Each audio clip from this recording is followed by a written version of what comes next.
Today I'm going to show you how to hem a pair of blue jeans using my old Singer sewing machine. I'll show you how to thread it, how to wind the bobbin, and how the pedal is used to make it go. It does have a new motor. It has a servo motor that is quiet until I'm running the machine. The original motor was a huge, very loud motor that kept humming the whole time, and I couldn't film with it. And I really didn't enjoy the humming. It was not very calming.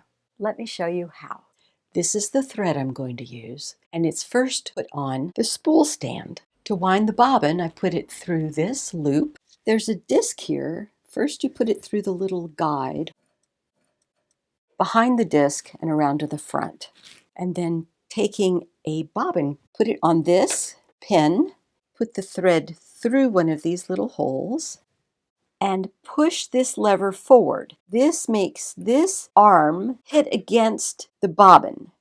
It engages this wheel against the belt. Now, stepping on the pedal, and the bobbin will spin. And that engages the sewing.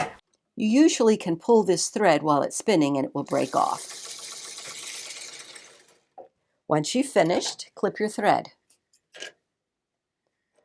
Push this back. This releases, take your bobbin off. To thread the sewing machine, I put the thread through the spool pin, through these little guides,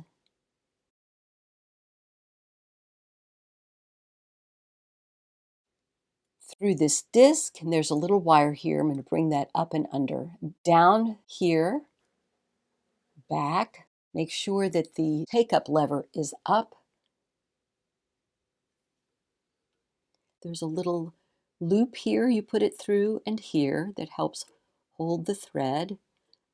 The thread goes from the outside to the inside, and you bring it through the middle of the foot and to the back. We insert the bobbin into the bobbin case, run it through this little groove, and there you can hear it snap. It should spin counterclockwise when this groove is up. Also, by holding this lever out, it doesn't fall out. Now, under here, there's a little pin that this will stick onto, and I do it from under the machine. Make sure that the thread take-up lever is up entirely. Holding the thread to the back, I'm going to use the hand wheel and make a complete revolution, and that brings the thread up. Pull the thread out and to the back, and now you're ready to sew. I need to hem the pants 2 3/4 inches. Since the original hem is only a 1/2 inch with a double turn, I'm going to allow a full inch of fabric for the hem. I'm cutting off 1 3/4 inches. I'm going to pin it so the edges are together all the way across, and that way I can cut through all layers. Mark your cut line and cut your hem. I mark it with a straight pin.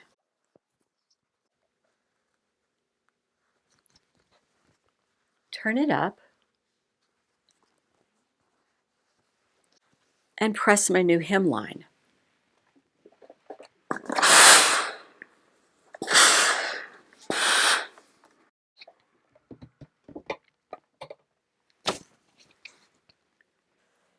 There's a lot of bulk. There's one flat felled seam, so I'm going to leave that. But this one is very bulky. Now my hem will be to here, so I can't cut past here. But from here down, I can trim some of the excess.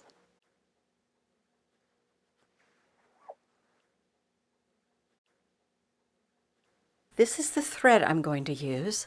I like to start with the sewing on the inseam so that if there's any overlapping of threads or broken threads, it doesn't show on the outside. So I'm going to fold my hem allowance down once and twice. And believe it or not, you could fold it and press it, but I'm going to do it as I go. I like to stitch on the outside.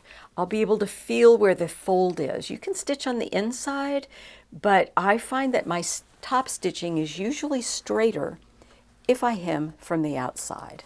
And we'll check it to see if I did a good job. I usually embed my needle first and then go. And if I stop, I make sure the needle stays down.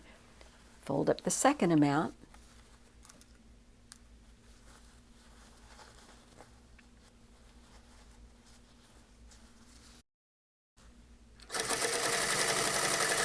The stitches I'm using are about 8 per inch. I'm not using a very tight stitch.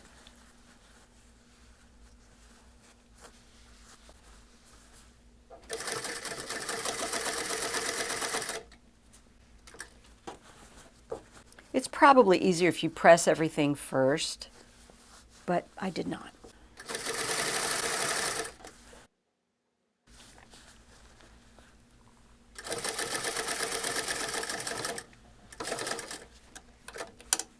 Make sure that this is up when you're finished. Pull it out to the back and clip it. I could just clip the threads, but I'm going to pull them through to the other side and tie them off.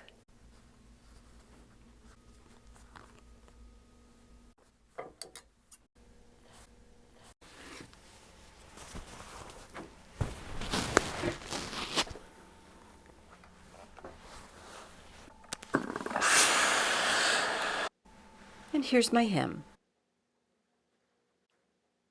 I hope that was helpful. See you next time.